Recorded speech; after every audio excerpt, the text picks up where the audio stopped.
What? Oh yeah, we're going to talk about that. Plus, Norwegian Aqua has made a big change. Carnival don't want you to bring this, and we got a family that's had a horrible experience, and it's all the cruise line's fault. Cruise news and my views. Let's talk about it.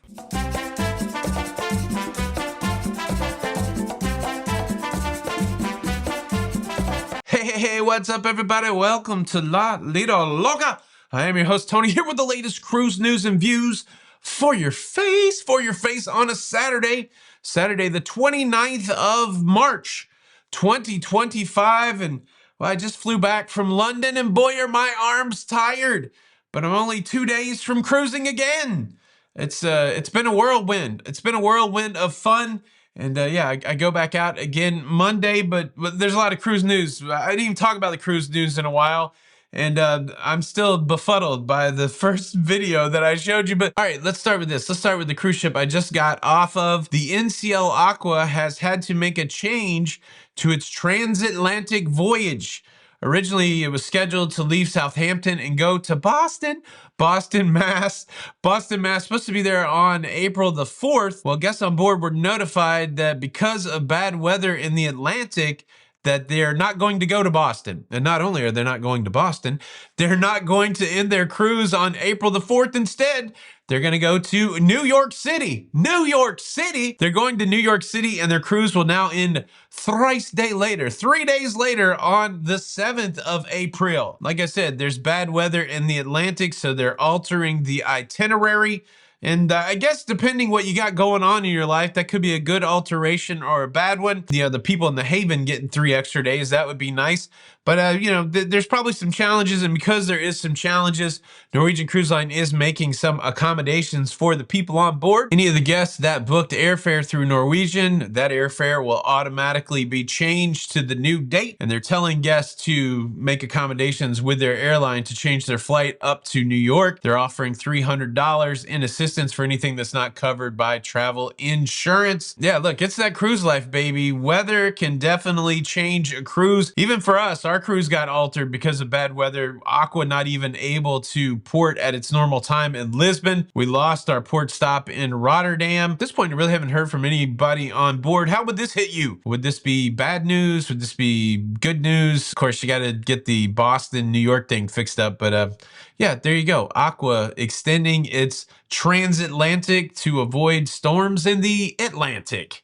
How about that? Cruise news story number 2. We can close the loop on Captain Kate. She made a big announcement last month that she was leaving Celebrity Cruise Lines, and it left much of the industry aghast. I think many of us thought that she would move on to other things. I thought she was going to a TV show. I guess I missed my prediction because she's going to a new cruise line. She's going to the Four Seasons luxury brand. She will be the very first captain on the Four Seasons 1, their first cruise ship that enters into service in 2026.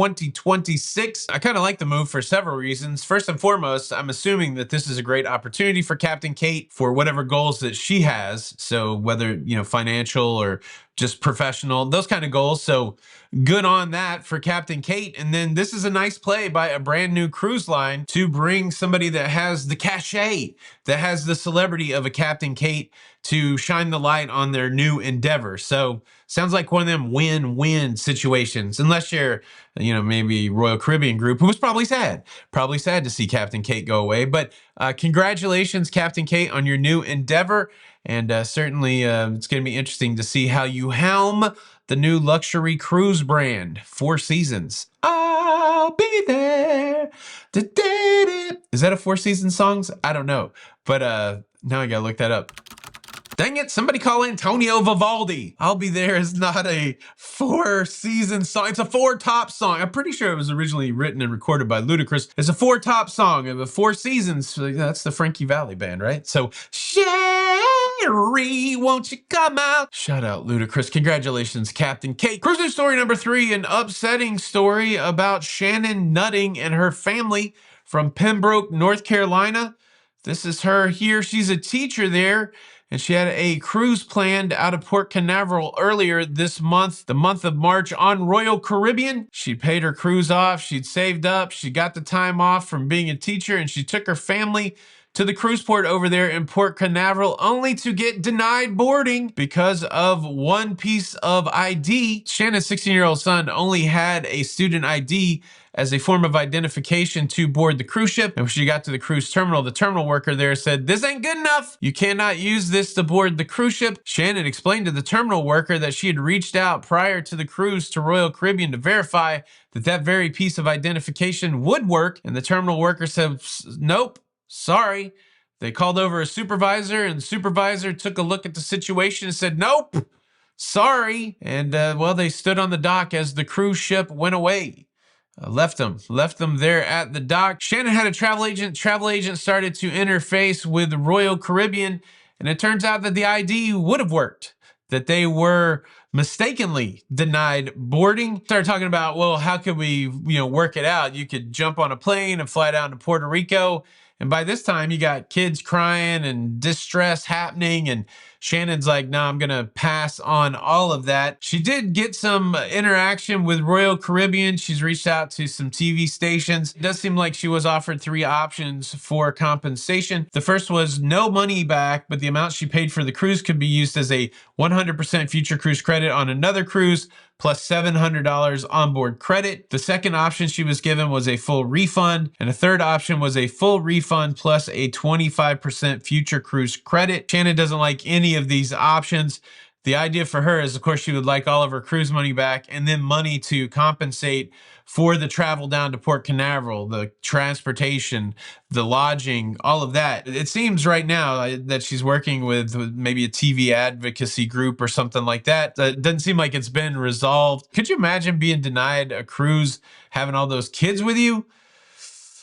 Life is imperfect and it happens, but certainly we hope and encourage that Royal Caribbean makes this family whole. Now that they've gotten this level of attention, it's probably a good chance that something good will happen for them, but bummer on the missed cruise. Cruise news story number 4, Carnival Cruise Line's fleet has just gotten 2 cruise ships bigger. The trick here is they're not new. They've just been rebranded. The Pacific Adventure and the Pacific Encounter, formerly of P&O Australia's cruise line, which has gone bye-bye, have now been rebranded, and they're now the Carnival Adventure and the Carnival Encounter.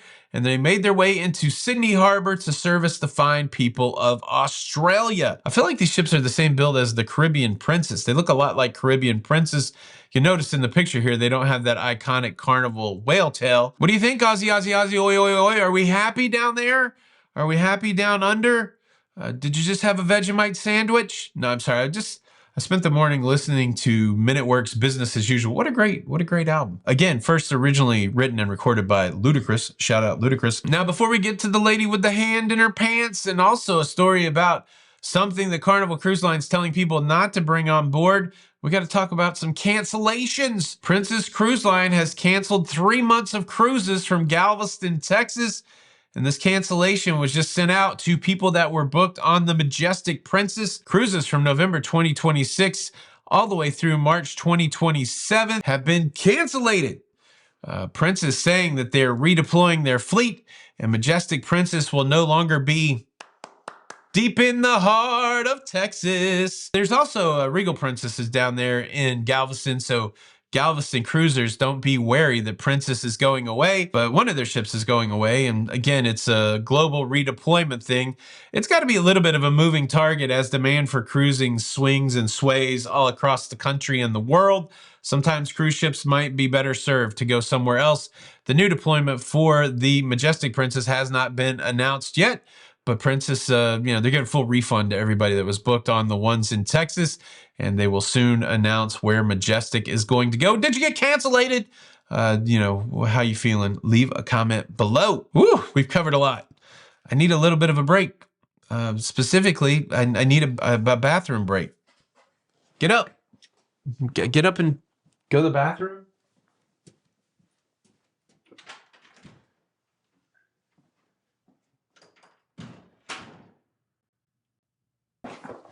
Whew. That's better. That's better. What? Oh, I guess we could do that too. Dance break? Dance break? Get up.